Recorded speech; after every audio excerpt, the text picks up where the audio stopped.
Josue, let me know when we're ready to go. Okay.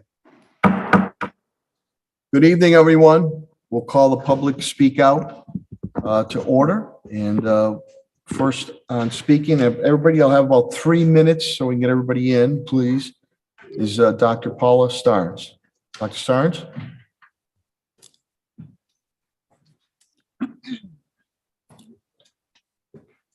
And thank you, Focus Springfield Josue, this evening for facilitating this meeting. Am I to speak first? Yes, Dr. Starnes, yes, please. Good evening, Honorable Mayor Sarno and the rest of the dignitaries. Thank you for allowing me to speak. To my fellow educators, I applaud all of the educators as we walk together into our school buildings daily. Many of us have fallen ill, but I bear witness to your resiliency. I applaud you again, educators in Springfield. Thank you for not giving up. Thank you for coming back time and time again into our school buildings, risking your health day in and day out. Springfield educators, I'm honored to be your colleague. To our leaders, please issue the educator retention bonuses without the added penalty against those educators who fell ill. If I may, I would like to share a victory that I continue to carry on. I work with educators who too often encounter high school students who read at a kindergarten reading level. Unfortunately, student illiteracy happens in this school district for many reasons, but our triumph is that our educators who are our first responders have worked together tirelessly to get these students the support to learn how to read, write, and do arithmetic. I applaud my colleagues. My prayer is that all of you feel appreciated and receive the retention bonuses that you've earned and also deserve. Thank you, public school educators. Again, I applaud you. Thank you. Thank you. Thank you, Dr. Starnes. Shawnee Coutu, please. And if I pronounced your name wrong, please correct me. Oh, yes, thank you. It's Shawneen Kuchu. Thank you for having me this evening. I am a resident of Wilbraham, Massachusetts, 159 Main Street, and currently teaching at Valleyette Elementary. I am a 22-year veteran teacher in the Springfield Public School System. Tonight, I'm presenting my serious and justified concerns regarding the proposal attached to the retention bonus that is being discussed. As a professional in education, I have met without question my commitment to the city of Springfield and, more importantly, to my students. My record speaks for itself.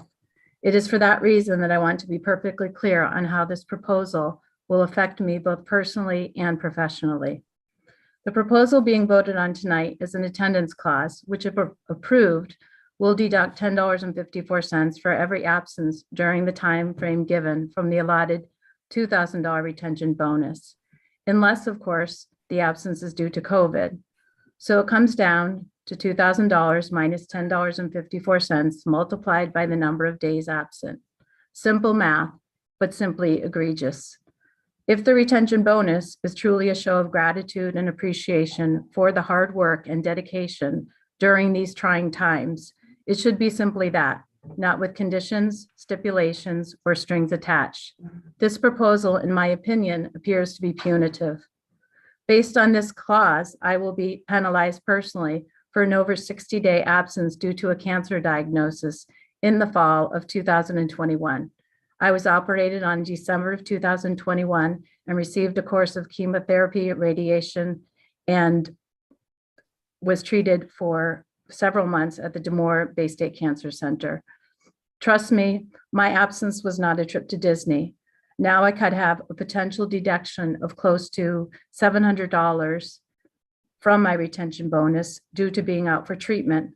I could surely use this money to pay for the mounting medical expenses that I have accrued. Cancer is not free and everything costs, even our own health. Ironically, my attendance the previous year, 2020 to 21, while working in a basement remotely and then teaching both remotely and in person, was close to perfect. I speak not just for my situation, but for the many dedicated teachers who during the COVID crisis had not only to choose, but in many cases had no choice but to be absent. So I ask you to vote and consider fairly and ask yourself, how does one and why should one ever have to bargain their own health? I'm hoping that you will bargain in good faith so as to create goodwill in the city of Springfield. Thank you for your time and opportunity to speak. Thank you and good health to you too. Thank you. Bill Bell, please. Good evening, school committee members, Honorable Mayor Sarno, Superintendent Warwick. Thank you for having me. My name is Bill Bell. I'm the president of the Technical Employees Association. You may have seen my name recently in a letter sent yesterday. And before I start, I'd just like to clarify that impasse was a strong term in our wording and doesn't reflect the reality of my union's proceedings, and that we are all working together to come to equitable terms.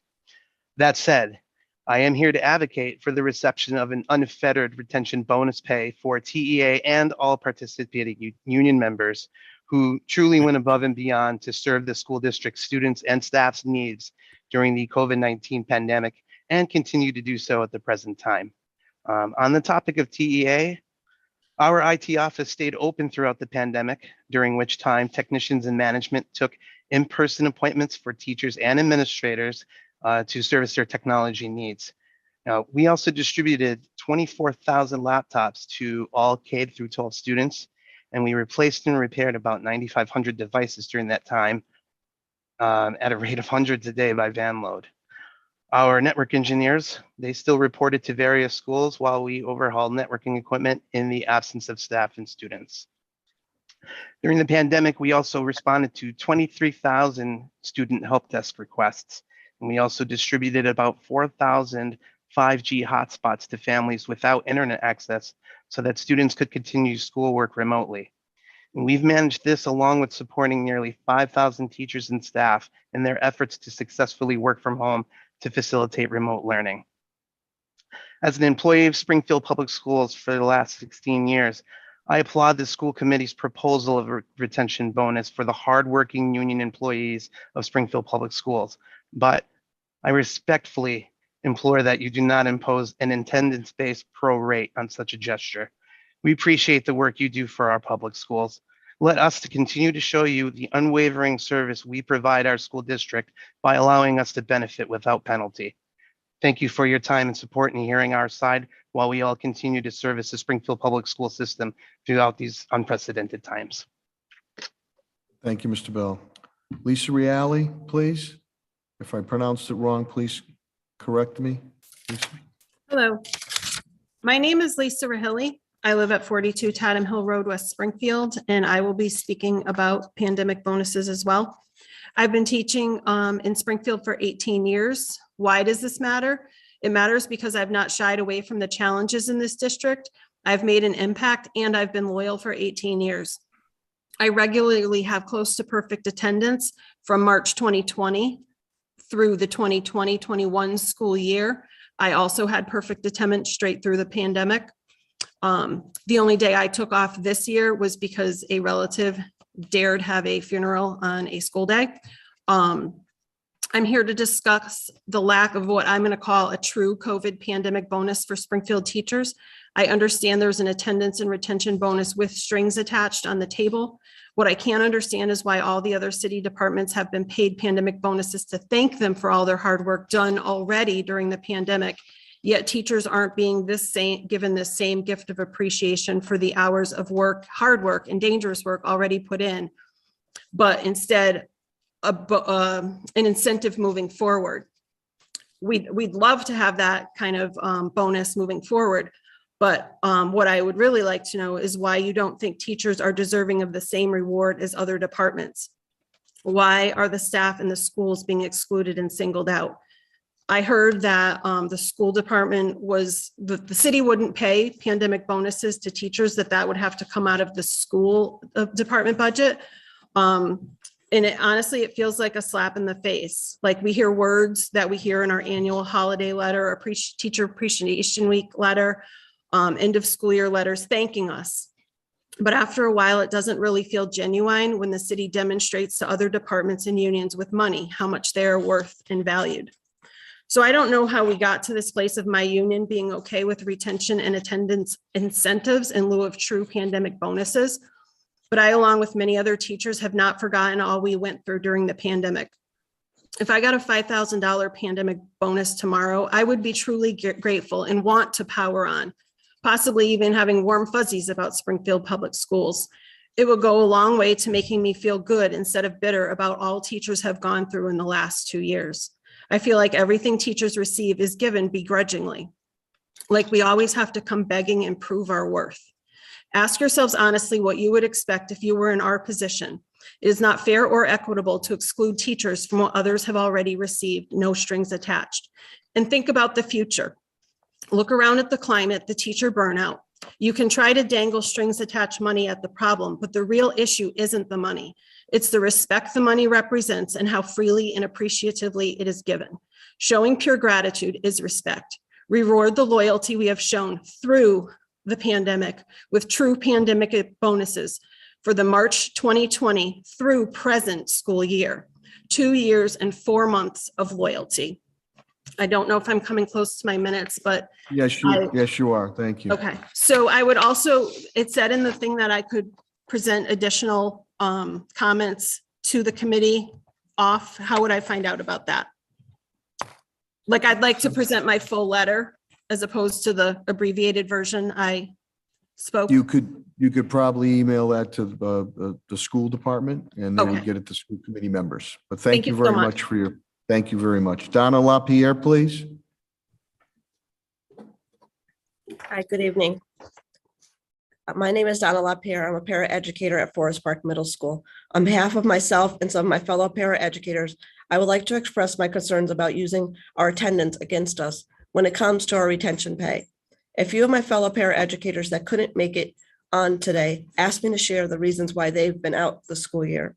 Tracy was out because of a tumor on her ovary that required surgery. Jennifer was out for 3 days taking care of her dad and then took 5 bereavement days.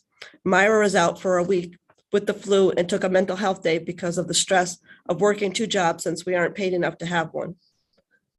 I was out because I had Lyme disease in the beginning of the school year. Only took a few days for that. Then in January, I had COVID. We have been told if we do not feel well to stay home. Some of us had surgery, lost a loved one, had the flu and other illnesses that we had no control over, whether we could go to work. If you look at how many days we come to work and went above most of us coming in early, staying late, and not being compensated for that time, you would not discriminate and penalize us by discounting that the time we take to care for ourselves or our loved ones. Please remove the attendance metric. Thank you very much. Thank you, Ms. Lapierre. Christine Lavoy, please.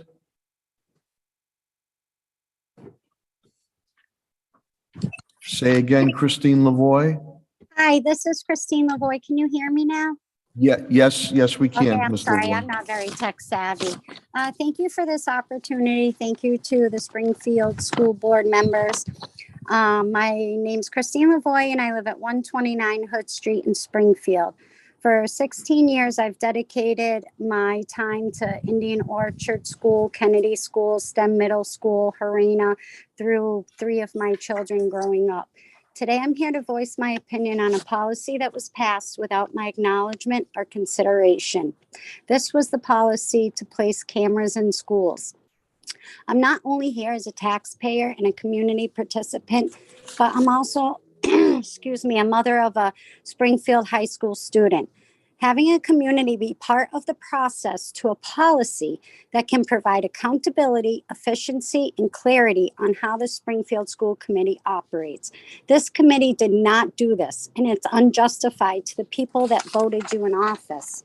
Why did this happen? Why has it been a policy for over a year? Why weren't residents known? They were kept in the dark. Where did the money come from? And who was it that got the contract? We don't know this. These questions need to be answered. Transparency is a principle we as parents need to have to ensure our children are safe, guided, and properly educated. If this policy is supposed to enhance the safety of our children, don't you think parents should have had a say? Denying parents the right to be informed is unprofessional, unacceptable, and unforgivable. You took our rights away about this policy that nobody knew about. The community didn't know, the parents didn't know. Some of the teachers came back from February vacation, cameras were installed in their schools, and they didn't even know.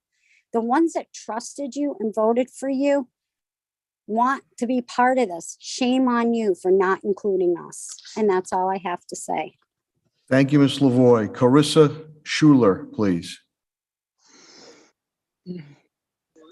Hi, my name is Carissa Schor. I live at 29 Lively Lane in Springfield, Massachusetts, and I'm here to speak about the policy that was passed without my knowledge. I have a child that goes to school. I'm a parent of a child that goes to school in the elementary school, Daniel B. Brunton, and I feel like I should have been informed that the Springfield Public Police has access to allow full live camera footage. It's important that we are able to be heard and our voices and our votes matter as well. I feel that having protection is not the problem. It's the fact that it was done without our knowledge. So please have some consideration and bring back this vote to the community. Thank you, Ms. Schuler. That concludes our public speak out. We'll take a short recess, then we'll come back for our regularly scheduled meeting. Thank you very much.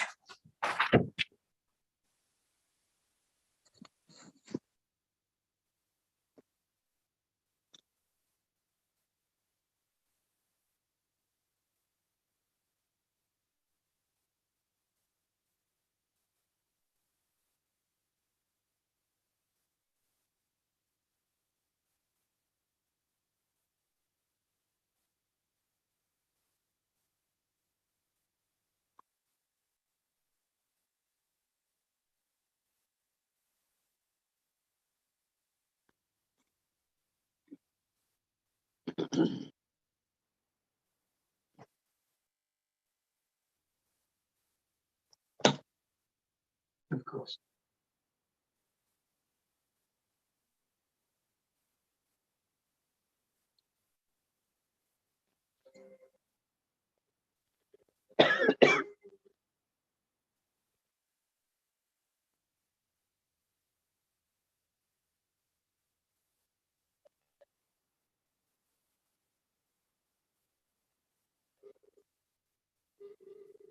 You said to call if I didn't hear anything?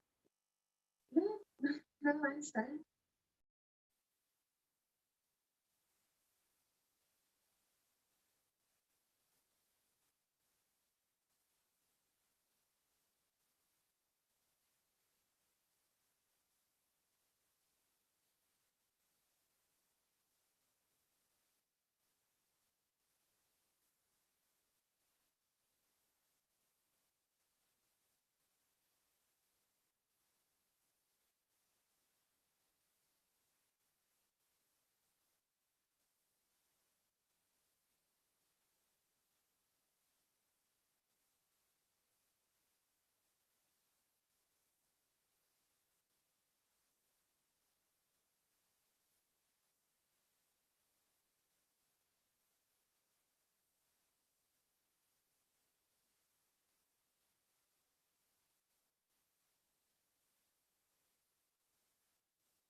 It's 6:30. I think it's about 6:30.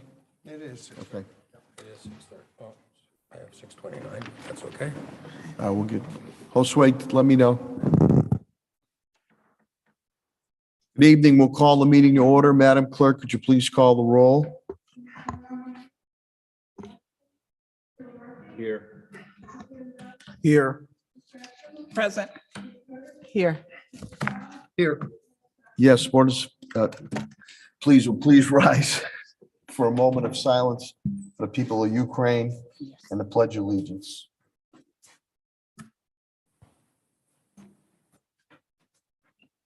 I pledge allegiance to the flag of the United States of America and to the republic for which it stands, one nation, under God, indivisible, with liberty and justice for all. Thank you. And the warm weather is coming because Vice Chair Chris Collins, AKA Captain Stuving, has his shorts on today. So the warm weather is coming. I want to thank Focus Springfield. Where Latonia is. She's just, you might want to say where Latonia, she didn't just skip the meeting, she's at the other event.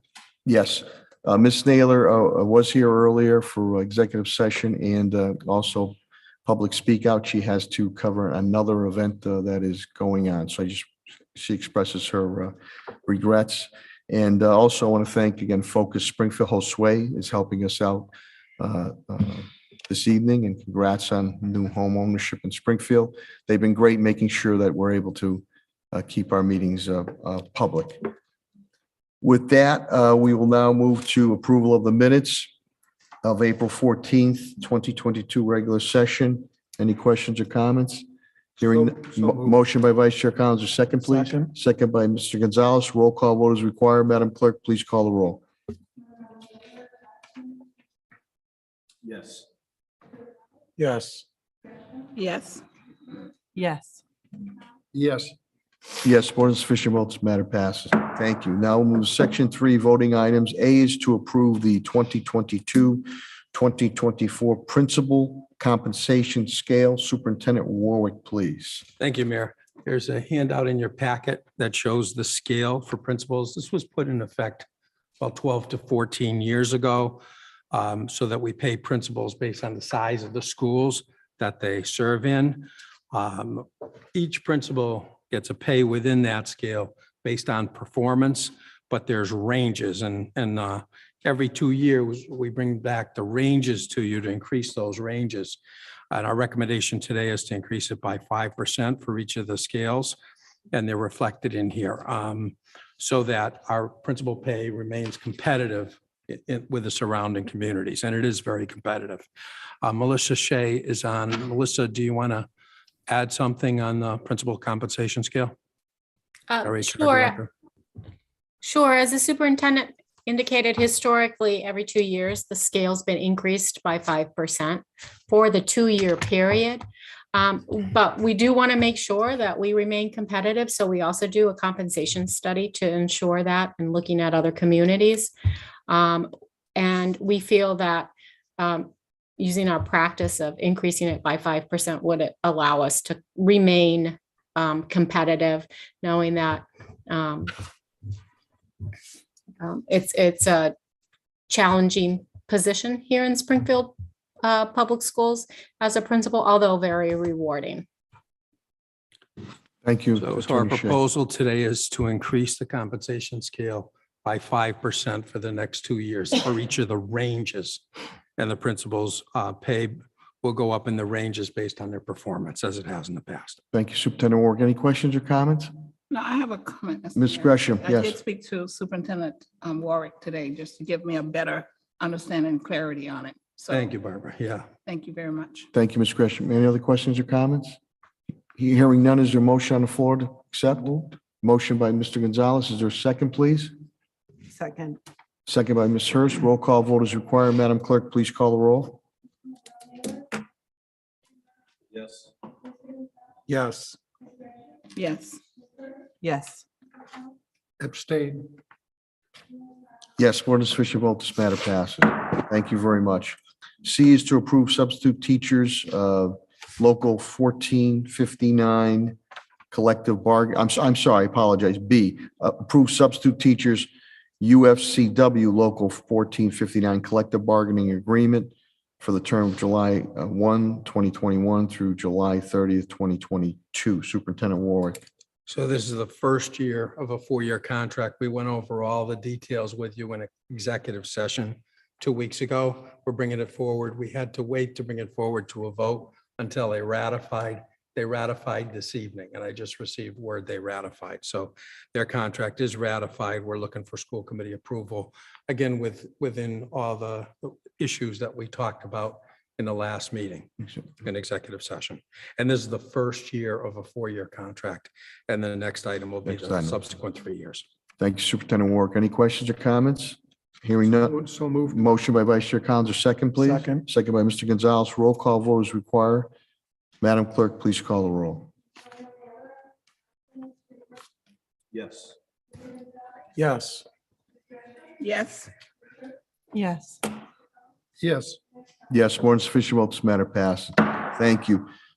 C, again, this is the sister or brother goes in co with it. Approved substitute teachers UFCW Local 1459 Collective Bargaining Agreement for the term of July 2022 through July 30th, 2025. Superintendent Warwick. Yeah, we have to divide them in two because it's 4 years. The most we can do is 3 years. This is the next 3 years. And again, it's been ratified by the union. Looking for approval. Any questions or comments? A motion on the floor to accept? So moved. Motion by Mr. Gonzalez, or second, please. Second. Second by Ms. Gresham. Roll call vote is required. Madam Clerk, please call the roll.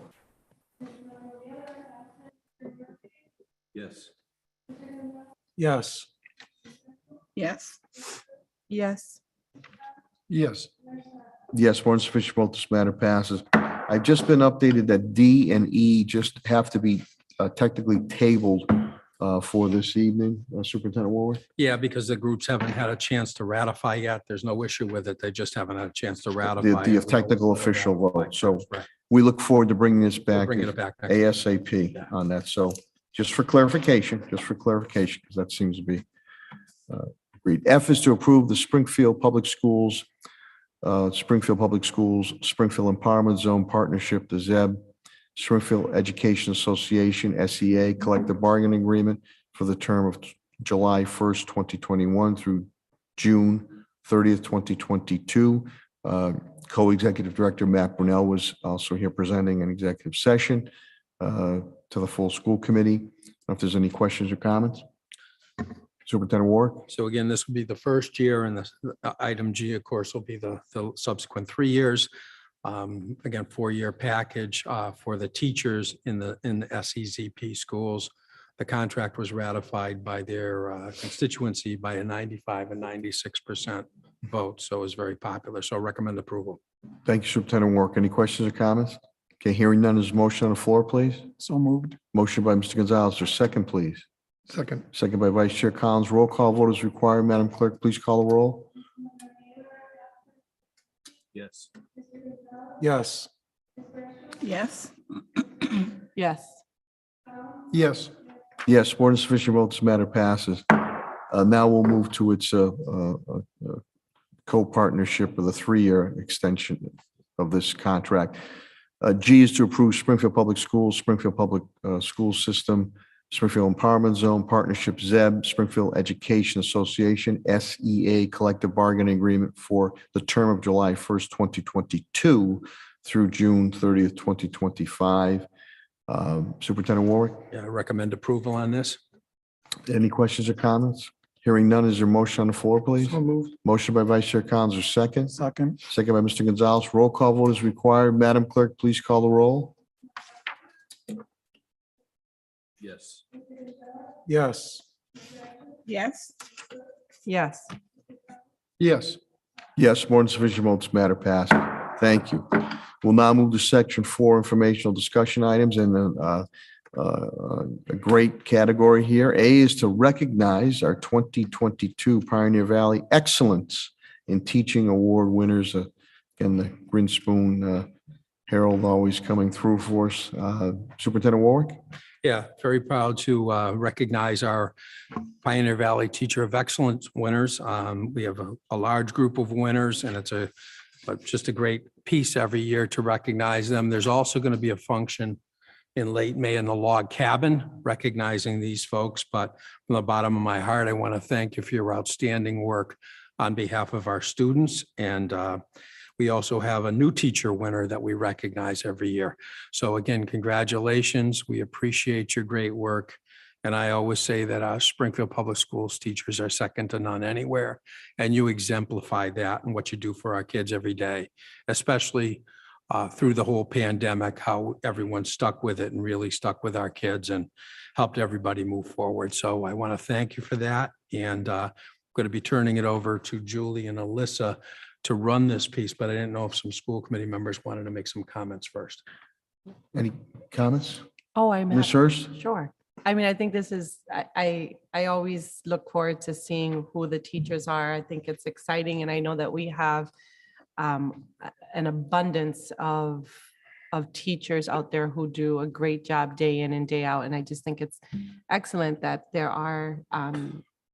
there's still recognition of those who are doing really great work. So congratulations to all of the recipients, and thank you to all of those who help to support them day in and day out to do the best job that they can. Thank you, Ms. Hurst. Any other? Mr. Gonzalez, please. Yeah, I just, in that same vein, I'd like to congratulate all the teachers and also give special highlight and or shout out to my former history teacher, Sabrina Sim, from the High School of Science and Technology. All right. Congrats. All right, personalize that there. Any other questions or comments? No? Well, I'd like to say again to the award-winning teachers, thank you for putting that twinkle in the eye to our students. And not that you're looking for it, it's always nice to get a heartfelt thank you and the recognition on this. And I see a few teachers. I know Marcos Carreras, Mr. Energy, I call him, a Conservatory of the Arts. And I don't know if Rosemaria Pedizano, any relation to Frank Pedizano, God rest his soul, who was a great ball player at AIC and an educator there. But we just simply want to say thank you, congratulations, and we wish you much continued success, because your success obviously spills over to our students' success. So congratulations. I don't know if there's any other questions or comments, and then we'll do we'll go right to what counts, the teachers here on these awards. So I'm going to turn it over to Julie and Alyssa McBride. They'll be calling out the teachers, and the teachers are going to give us their names and everything. So I'm going to turn it over to Julie and Alyssa, who put a lot of extra time, and Julie Jaron, our fine arts director, and Alyssa McBride from our academic department, who do such a great job coordinating this. Julie? Thank you so much. I am representing the Pioneer Valley Excellence in Teaching Awards as chairperson, along with Alyssa McBride. Alyssa couldn't be here this evening, but she does send her regards and best wishes. With that, congratulations to our 20 veteran educators and our one new educator in receiving the Pioneer Valley Excellence in Teaching Award. We couldn't be more proud of you and your accomplishments, and certainly appreciate that Springfield students benefit from your exceptional work every single day. We'd like to recognize each awardee individually. So when your school name is announced, please unmute your microphone and share your name, the grade level, and the content area that you teach. With that, let's get started. So from Milton Bradley School. Hi, I'm Marianne Polam. I teach 3rd to 5th grade for Life Skills program. Elias Brookings School. She had an assistant there too. We saw that. So. Hi, I'm Jennifer Cooney. I teach kindergarten, all contents. All right. Daniel B. Brunton School. Hi, I'm Eileen Mungen. I teach 3rd grade, all content areas. Springfield Conservatory of the Arts.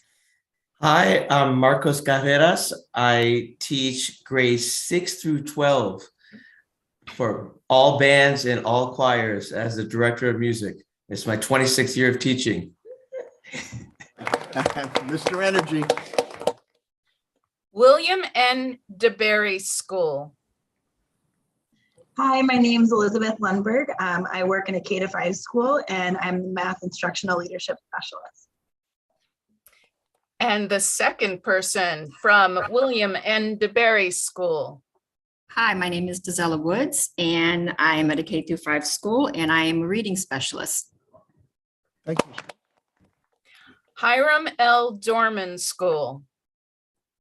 Hi, I'm Chrissy Beiser. I teach third grade, all content.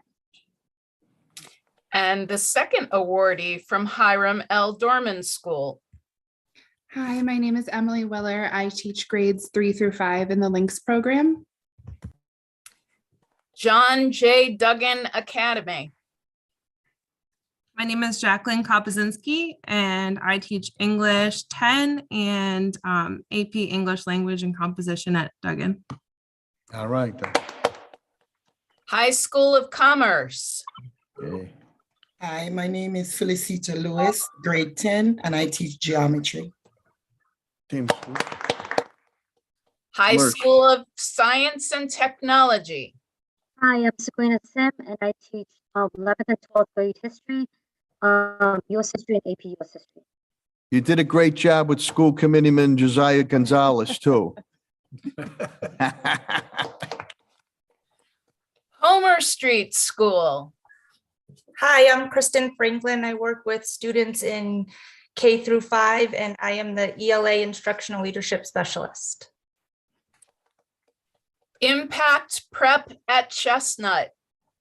Hi, everyone. I'm Violet Alvarado Slatis. I am teaching English Language Arts in 8th grade, and I'm an instructional coach for TAG and Impact. And our second awardee from Impact Prep at Chestnut. Courtney Rue could not be here with us today, but she's a 6th grade science teacher from Impact Prep, and she's also amazing. Thank you. John F. Kennedy Middle School. Hi, I'm Jacqueline Ferguson. I teach 6 through 8 SEBS program at Kennedy. I'm teaching English and history. Springfield Lyceum College Prep at Chestnut. Hi, I'm Jill Barlow, and I'm a district behavior specialist who supports the SEBS program, the Social Emotional Behavioral Support Program. Springfield Public Day Middle School. Caitlin Turok could not be here, but she teaches 6th grade special education, and she's fabulous. Springfield Middle School. Rosemary Opedisano was not able to be here this evening, but she sends her best wishes and thanks. Mary M. Walsh School. Hi, I'm Allison Leach. I teach kindergarten through 5th grade doing computer science, technology, and project-based learning. Washington School. Good evening. I am Tori Brown Carter, school counselor for K through 5. And our new teacher winner from Indian Orchard Elementary School. Hi, I'm Holly Fountain, and I teach 1st grade all content. All right, Holly. Woo, woo. Congratulations to all. Julie, thank you very, very much. And we wish everybody good health and continued success. Award winners. Any other questions or comments? Okay, hearing none, we'll move now to B, the strategic plan update. Superintendent Ward, please.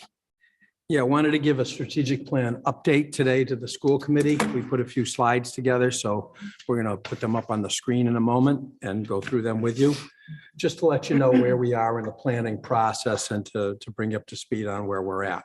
I know some of you have been serving on the committee and are aware, so we'll go through this quickly. So our strategic planning update, as you know, we engaged in a different strategy, which is significantly more complex and takes a lot more effort and allowed for a lot of public input. So it's certainly been a wonderful process so far using this portrait of a graduate process. I'm showing on a screen right now our previous strategic plan, which we've had in place now for a number of years. That's what we're updating. The next slide, you're going to see the portrait of a graduate work, which was done over several years and put together with community input from every segment of the community. The religious community, every neighborhood in the city, teachers, staff members, and really significant public input. And what you see in this portrait of a graduate is a lot of things beyond what you'd see in traditional strategic plans, going into a lot of other areas. Traditionally, strategic plans in education were in those first two columns, learn and communicate. And there's a whole lot more that came from all the community input with a persist, thrive, lead, and work. The next slide you're going to see is the timeline. And this has taken a lot of time. There was a tremendous amount of public input. And I want to thank the team that really stuck with this during very trying times, getting out and getting all of this community input, which has allowed for a rich plan. You can see right now we're in that March to May piece where we're going to get into the strategies. We're finished getting the input and putting the strategies together to actually take the portrait of a graduate into a strategic plan. May and June, we'll be drafting that plan and releasing the draft. And then in July and August, revising the strategic plan and then releasing the strategic plan. Like I said, this is our third strategic plan in Springfield. Early emerging themes from the plan, and this is based on all the input from, again, staff and every segment of the community. A focus on interdisciplinary learning, inquiry project-based learning, competency performance-based assessment, student-created products, performances, and portfolios, authentic real-world learning experiences, student choice and student direction in their learning, greater student voice in the classroom, flexibility for teachers to tailor their instruction to the identities of their students. Superintendent Ward, can I make just a quick comment? Sure. When they, this authentic real world learning experience, and it was a nice appreciative of the editorial the Republican did on our financial teaching. That came up in this portrait of a student. So our young people would not get in trouble when it came to their finances, credit cards, how to manage, and some teaching on how financial stuff in government works. But that came out of that. So our young people would know the basics of the red flags, the pros and cons of managing their money. And I think that was, people might think it as, more common sense, but many times that is not learned, whether at home or other, and that's how you get in trouble with, credit cards are giving out very freely now, and what you're signing on to, what you're getting, what you're not getting, and then also the instruction, not only financially, but how government works pertaining to that. So that came right out of the portrait of a graduate, and all the hundreds, I think you have that were involved in this, the community saying, what about letting our kids know more, teaching them about how to manage their money and how to avoid the pitfalls. So I just wanted to inject that, because I think that when it comes to common sense, authentic, real learning, and say, now a kid gets it. This is, oh boy, this is going to help me. Many other things we do help too, but they can see that firsthand. And, traditionally the financial literacy, a lot of that work was traditionally done at home. Yeah. And quite honestly, the community gave us a lot of feedback, and just about every meeting came through that this whole financial literacy piece, and that's why it was added to the curriculum. So it's been really, so far what's emanated from the work is a very good product, but an absolutely terrific process. That's been incredible, and that's really carried us. And the team that's been working on it has been working tirelessly now for a few years. So I want to congratulate them. On page 6, you can see the framework that we've developed for the plan. So, that now it goes from the portrait of a graduate to a strategic plan, and you can see the elements in the plan, starting with the vision, mission, and core values that you have in every plan, ending with a vision for student success, but then the key elements with instruction in the center, but then a lot more than just instruction. Heavy emphasis on community partnership, student well-being, family partnership, And we just created a new family and community engagement position at the cabinet level to deal with, again, it's an outcome of this plan. What educator success would look like and how we would get there, district systems for support, and then the metrics, how we're going to measure the success of the plan. Paul Foster has done a great job leading this effort. I'm going to turn the rest of the presentation over to Paul. You go get them, Stats. Thank you, Mayor. And thank you, Superintendent Warwick, and good evening, members of the school committee. So I'm going to, a couple slides I just want to walk through. As we've been talking about the portrait of a graduate, as we've been talking about and really engaging with the community on this strategic plan, we've been asking questions about what do we need to do to reimagine instruction? And I want to talk a little bit about why are we asking that question? Because, you know, inevitably the question comes up, well, why do we need to reimagine instruction? Why isn't it okay to just keep doing it the way we've been doing it? And so you see one example here on this slide, just in the images, right? You see over the course of really 120 years, you see photos of kids in rows. And then if you compare those photos of kids in rows with the skills you see on the right side of the slide, this comes from the World Economic Forum, and you see the top 10 skills needed in the future: problem solving, critical thinking, creativity, people management, coordinating with others. I won't read the rest, but you get the idea that if you look at those skills and you think about, well, sitting in rows facing front, is that going to get kids to the place where they are developing those skills? And so that's one answer to the question, why reimagine instruction? And you know, that data from the World Economic Forum was from 2016, so I wanted to make sure I gave you even more current data. And so this comes from a study by McKinsey and Company, and they did an analysis. They looked at skills, and then they correlated skills with whether or not folks are employed and whether or not folks are employed earning higher incomes, which clearly is what we want for our kids, right? Not only do we want our kids to be employed, we want our kids in earning family-sustaining wages. And what you see here on the left, skills associated with employment: adaptability, coping with uncertainty, synthesizing messages, fostering inclusiveness, achievement orientation. On the right, skills most closely associated with higher incomes: work plan development, organizational self-awareness, confidence. And I will say, when we did the portrait, as the mayor alluded to, we had about 200 conversations with the community. We heard a lot about confidence. We heard a lot about students having the confidence and supporting students to develop and build their confidence, but also asking the right questions. Tech transition enablement. That tech transition, that means as technology changes, being able to move with it and change with it.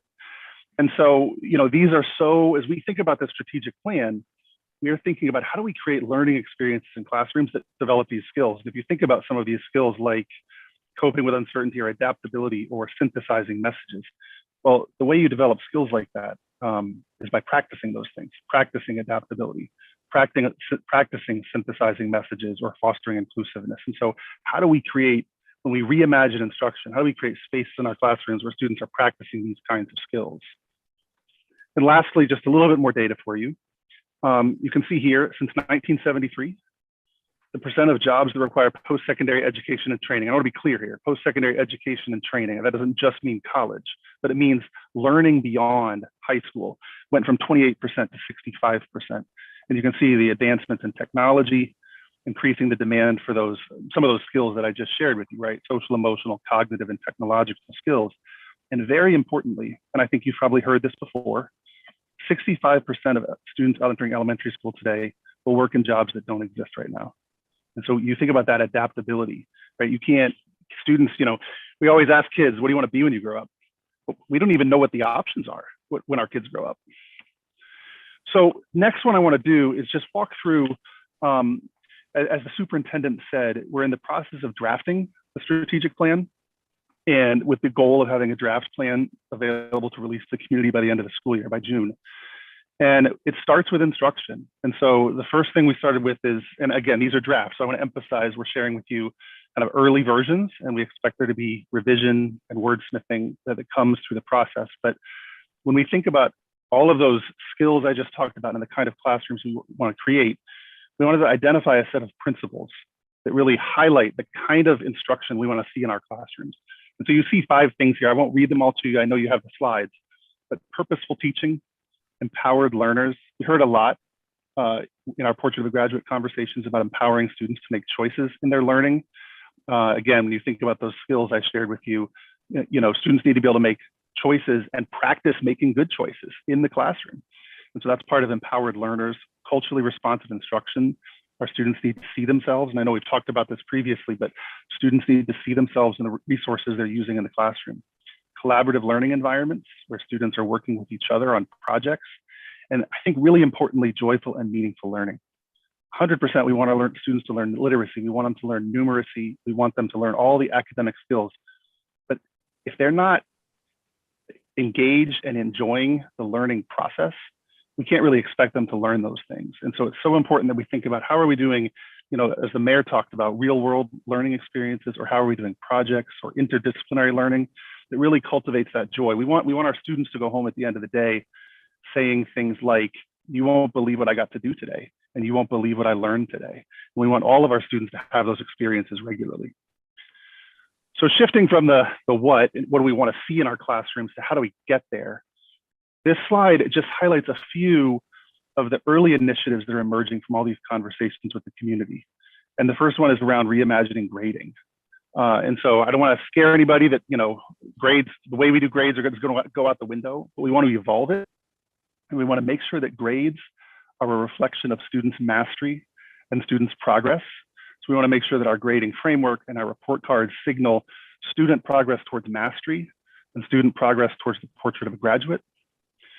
I already talked about interdisciplinary and deeper learning, but we want our kids to have moments and opportunities in class to feel deep expertise. We want them to be able to go deep on certain topics and feel like they're experts and do things like projects and interdisciplinary learning that cultivate that.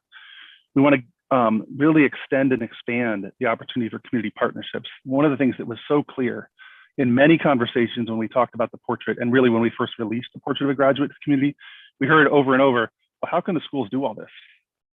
And our response was always that we can't. And this has to be the entire community. And so we want to think about how do we do an even better job with matching community partners with schools. So if schools have an extracurricular activity they want to offer to their students, but they just don't have the capacity to do it themselves, how do we match them up with a community partner? So we want to really extend and expand those systems. We're looking at our assessments closely, thinking about how do we create more spaces for those authentic and performance-based assessments, and how do we streamline and reduce the number of district-directed standardized assessments in order to make space for that kind of assessment. I believe you received an update on the work of the DIRE Committee, Diversity, Inclusion, and Racial Equity Committee. We want to make sure that committee is engaged with this process of looking at grading and pacing and use of time in the school day. And lastly, we want to empower our teachers to create innovative learning experiences. And those are those kinds of learning experiences and projects where kids go home at the end of the day really excited to talk about what they did. And in closing, I just talked about a lot. So the other thing that's so important with this strategic plan is that we're going to be careful about how we phase it out. It's been a hard 2 years for everybody, and people are exhausted. And so one of the things that's so important for us to signal with this strategic plan is that we're going to take the time to implement it carefully and thoughtfully so that people don't feel like this is too much too fast. And the other thing is aligning all of our professional development so that it's building towards this strategic plan and building towards the portrait of a graduate.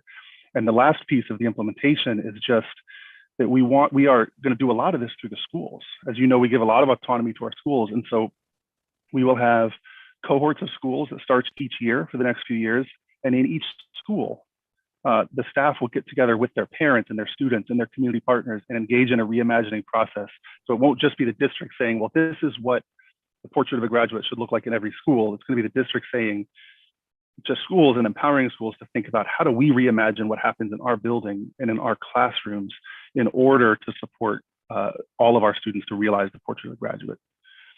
And with that, I don't know, Superintendent Warwick, if you had any closing comments or if we wanted to just go right to questions. I think we should go right to questions. Thank you, Paul. Mr. Foster, aka Stats, Superintendent Warwick, and the team. Open it up any discussions or questions or comments. Okay, hearing none. Again, thank you everybody for the work and the really strong community engagement on this too. We'll now move the reports of standing committees.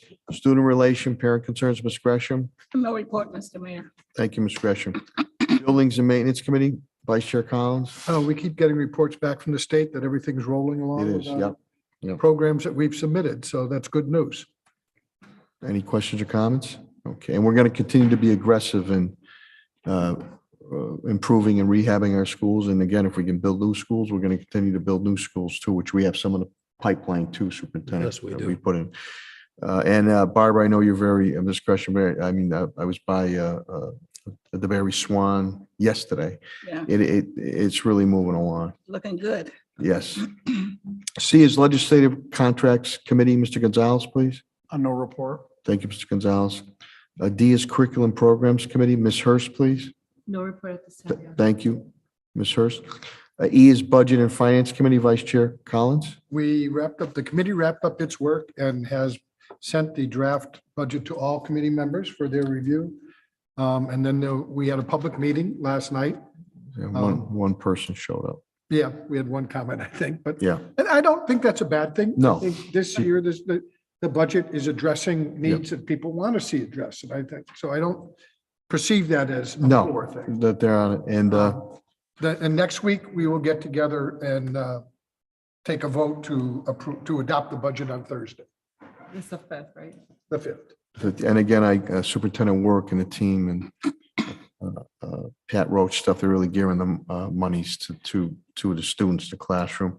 And I must say, I know Ms. Gresham and Vice Chair Collins and Superintendent Work and I had a good time, spent a little time with the girls softball team Yeah. and the track team. Yeah. And they took some nice selfies with us too. So it was great interacting with the, at the home of scholars and champions there at Central. Lemire did a real nice Oh, lesson. on geez, yeah, the hitting kid wanted to know softball team. how to hit the ball. A little batting instruction. Yeah. Hopefully it helps them. I'm sure they're doing fine. Vocational Education Committee, Attorney Murphy, please. Thank you, Attorney Murphy. G is Technology Committee, and I guess Ms. Naylor was here for both executive session, public speak out. She had to cover another event. I appreciate that. H is School Safety Committee, Ms. Gresham. No report, Mr. Mayor. Thank you, Ms. Gresham. I is Diversity, Equity, Inclusion, Mr. Gonzalez. No report, Mr. Mayor. Okay, thank you very much. Report of the student representative of the school committee, Nathaniel Claudio. He's been very good. I don't know if he's on, but I'd like to. Oh, Nathaniel, you are. Congratulations, junior achievement, an award, 18 under 18 award winner. I think Thank I'm going to you. be able to see you. I don't know if it's next week, if I'm going to be able to see you too, but congratulations on that. Nathaniel, and we do have a little something for you too, in the very near future, but the floor is yours. No report, Mayor. Thank you. You're the best, Nathaniel, let me tell you. No, but he's been there and when he's had to chime in, he has to, and we appreciate it. And again, congratulations on that junior achievement 18 under 18 award too. So we'll see you Thank soon, you. Nathaniel, okay? Thank you very much. Good.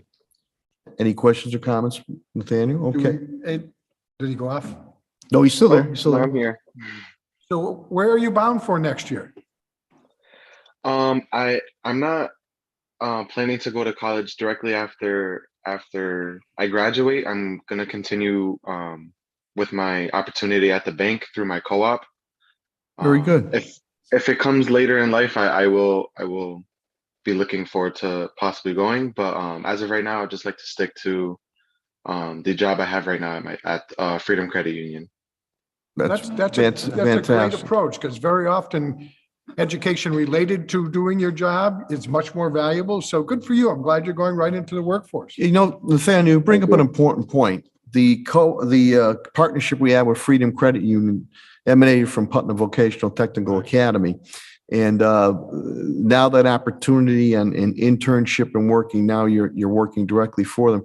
I'd also have to say Putnam Vocational Technical Academy with Principal George Johnson, we had internships that were occurring in our fire department on technical repairs, auto repair thing. And those individuals now are being hired, work for us in the city of Springfield now, at least two that are now on board right out of Putnam. They interned and now are, with the dealing with all that stuff on repairs. So that goes to, the pipeline as we try to cultivate for workforce development too. So that's great. We're proud of you, Nathaniel. Yeah. Yeah, congratulations for landing a position. Good All for right, you. Nathaniel. Okay, All right, we'll you go guys to have a good rest report. of your night. You too. Take care. Thanks, Nathaniel. Report of the superintendent, Superintendent Warwick, please. Thank you, Mayor.